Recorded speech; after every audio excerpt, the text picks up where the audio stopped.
Il 21 febbraio, quando ci sono stati segnalati i primi casi in Veneto, i primi ad arrivare a Schiavonia sono stati i volontari della Protezione Civile, hanno allestito le tende, presidiato l'ospedale che era stato chiuso. Da quel 21 febbraio 2020 il lavoro della Protezione Civile del Veneto non si è più fermato. Dei 25.000 volontari, 12.000 quelli impegnati nell'emergenza Covid. Oltre 280.000 giornate uomo regalate dai volontari della Protezione Civile del Veneto alla collettività, dando un supporto incredibile alla sanità. Contabilizzate queste ore regalate alla comunità veneta si traducono in 50 milioni di euro. Protezione Civile impegnata negli ultimi 16 mesi in attività di logistica, alcune realizzate solo in Veneto, come la riapertura di 6 ospedali dismessi e ancora la consegna di mascherine e ventilatori.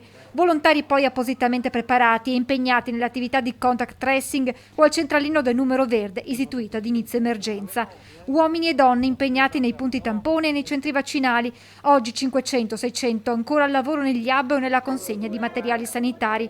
Ma ci sono altre attività meno conosciute ma altrettanto importanti che vedono la Protezione Civile in prima linea. La Protezione Civile sta effettuando il trasporto previsto dall'ordinanza del Ministro della Salute dagli aeroporti alle varie ULSS piuttosto che ai Covid hotel delle persone che arrivano dallo Sri Lanka, India e Bangladesh.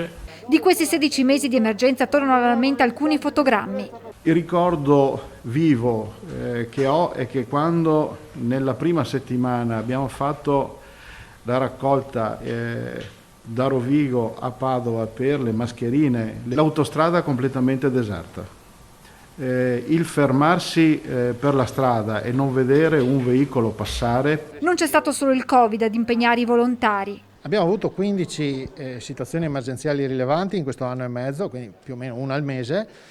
La più impattante è stata quella di inizio dicembre 2020, ha piovuto più del 1966, quando ci furono oltre 100 morti in Veneto, ha piovuto più del 2010, quando mezzo Veneto si allagò. Tutte le opere di prevenzione che sono state messe in campo in questi anni dalla Regione, dalle province e dai comuni stanno dando esito positivo. Ci sono state le emergenze meteo, gli aiuti per l'alluvione in Emilia-Romagna, gli interventi per le nevicate dello scorso inverno e gli incendi boschivi.